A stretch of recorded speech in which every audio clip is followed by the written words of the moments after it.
In February 2026, Floyd Mayweather filed a lawsuit claiming $340 million of his own money was missing.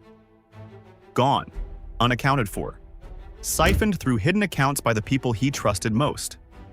2 months later, the IRS filed a $7.3 million tax lien against him. Then a jeweler sued him for $1.4 million in unpaid watches and chains. Then, his New York landlord sued for $330,000 in unpaid rent. Then a private jet company sued for a $105,000 charter flight he never paid for. Floyd Mayweather earned $1.2 billion in the boxing ring. He is the highest-paid boxer in the history of the sport. To understand how Floyd Mayweather ended up here, you need to understand the scale of money that flowed through this man's life. In May 2015, Mayweather fought Manny Pacquiao in what was billed as the fight of the century. The bout generated over $600 million in total revenue, 4.6 million pay-per-view buys, the most in boxing history. Mayweather's cut? Roughly $250 million. For one night. In the 36 minutes it took Mayweather to win that fight by unanimous decision, he earned roughly $7 million per minute. The average American household earns $7 million in an entire lifetime. Mayweather made it between rounds. 2 years later, he fought Conor McGregor. Another record-breaking event, 4.3 million pay-per-view buys. Mayweather's take? Over $260 million. Across his 50-0 career, Mayweather earned roughly $1.2 billion in fight purses and pay-per-view shares. That's the number cited in his own lawsuit against Showtime. But the money from those fights didn't always go where Mayweather thought it did, and it would take him 15 years to find out. Floyd Mayweather didn't just spend money. He turned spending into a spectator sport. The car collection alone tells a story. 5 Bugattis, 16 Rolls-Royces, 33 Mercedes-Benz, all purchased from the same dealership, a Koenigsegg worth $5 million. 2 LaFerrari hypercars. The total estimated value of his fleet at its peak was over $40 million. And he employed someone full-time whose only job was to sanitize and detail every car, every single day. Then there's the jewelry.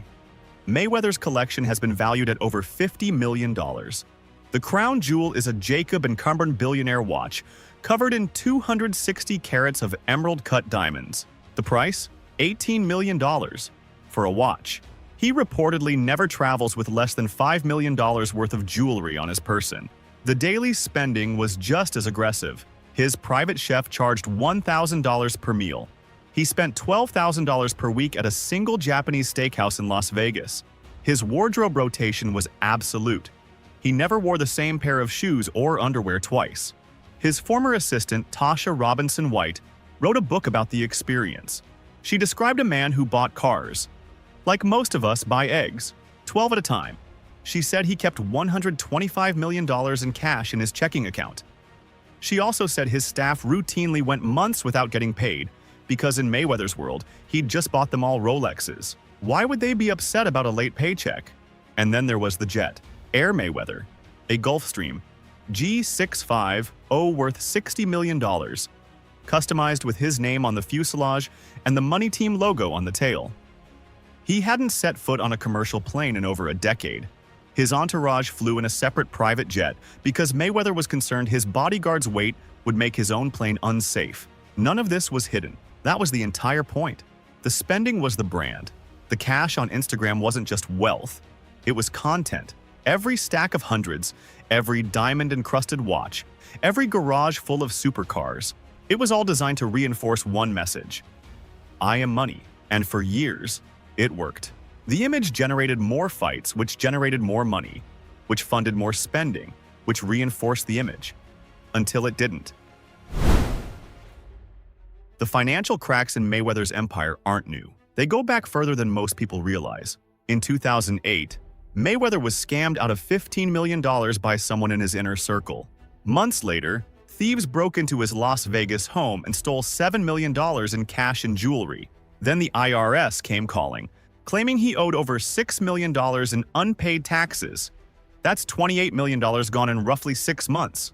It nearly wiped out everything he'd earned to that point. And it changed him. According to people close to him at the time, Mayweather became paranoid about everyone in his world. He suspected the jewelry theft came from inside his own circle. People who'd been with him for years were suddenly under suspicion. He tightened security, cut people out, started watching the people who were supposed to be watching his back. But here's what makes this chapter matter for the rest of the story. The $7 million stolen from his home was taken by people who had access to his house. The $15 million scam was run by someone he trusted. The pattern was already there in 2008. The biggest threats to Mayweather's money weren't outsiders. They were the people closest to him. He was forced to come out of retirement and step back into the ring just to pay the bills. But the Pacquiao and McGregor paydays bailed him out. $250 million here, $260 million there. The IRS problem went away. Specifically, he settled a $22.2 million tax bill for his 2015 earnings. Then he was ordered to pay $5.5 million plus a $1.1 million penalty for 2017 taxes. Each time, the pattern repeated. Spend, get hit with a bill, fight someone, pay it off. The problem with that model is that eventually, you stop fighting, and the bills don't stop. Remember that line from earlier? The money from those fights didn't always go where Mayweather thought it did. Here's what that means. In February 2026, Mayweather filed a 25-page lawsuit in Los Angeles County Superior Court. The lawsuit names Showtime Networks and former Showtime sports president Stephen Espinoza as defendants. The allegation: for over 15 years, Mayweather's former manager and advisor, Al Haymon, orchestrated what the filing calls an elaborate scheme of financial fraud, and Showtime, according to Mayweather, helped make it possible. The details in the filing are staggering. Instead of routing fight revenues directly to Mayweather, Showtime allegedly wired earnings to accounts controlled by Haymon and his associates.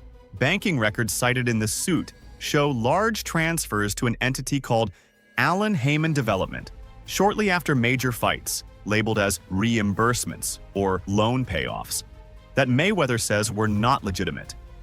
One specific allegation: inflated expense reimbursements were charged against the Pacquiao fight revenue, including a $20 million payout for the 2015 Andre Berto bout that was drawn from Pacquiao fight proceeds.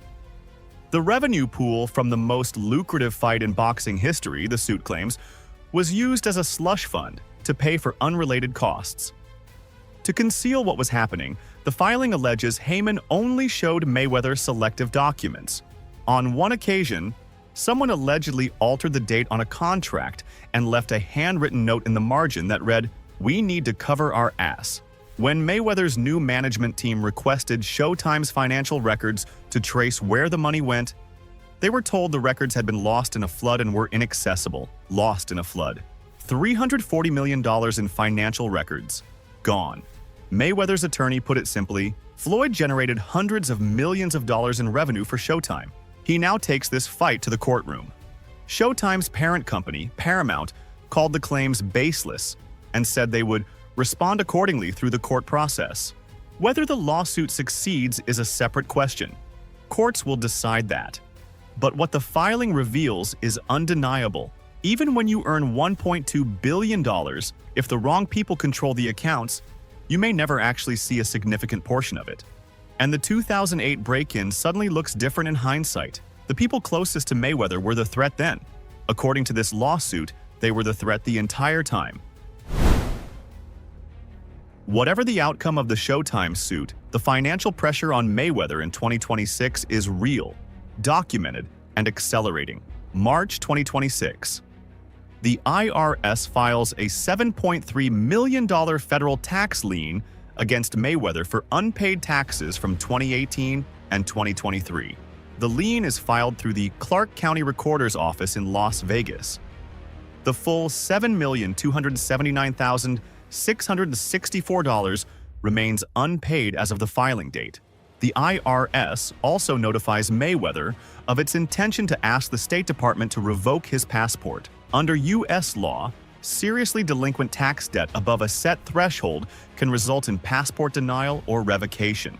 For a man who fights exhibition bouts in Dubai, Japan, and Greece, losing the ability to travel internationally isn't just embarrassing. It kills his income stream. Then the lawsuits stack up. A Miami jeweler sues for $1.4 million, alleging Mayweather picked up 26 luxury watches and 15 gold Cuban link chains and only paid $300,000 of the total bill. His New York landlord sues for $330,000 in unpaid rent on a luxury condo, a lease he'd signed only 7 months earlier. A private jet charter company, Jet Set Aircraft, sues for $105,690 for a flight to Turks and Caicos. Meanwhile, reports surface that Mayweather has sold his private jet, his Beverly Hills mansion, and his Miami mansion to raise cash. His Las Vegas strip club and residential properties were reportedly used as collateral for debt owed to financier Don Hankey. 2 condos he owned at Trump Las Vegas residences were briefly seized due to unpaid property taxes before being returned after payment. And here's the detail that tells the whole story. In the same week that records showed the Beverly Hills mansion had been sold, Mayweather posted a photo on Instagram, sitting on a private jet, surrounded by cash, captioned, "Another day at the office." The brand never stopped performing, even as the math underneath it collapsed. Floyd Mayweather earned more money than most people could spend in 1,000 lifetimes.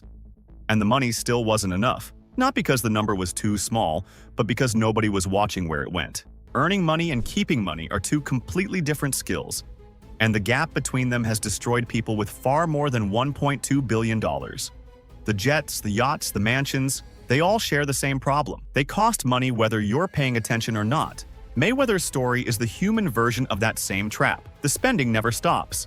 The income eventually does. And the space between those 2 lines is where fortunes disappear. Floyd Mayweather retired with a perfect 50-0 record, not a single loss in 21 years of professional boxing. Inside the ring, nobody could touch him. Outside the ring, the money didn't fight back. It just left. If you want to see what happens when the same spending habits meet a $300 million super yacht, that video is on screen now.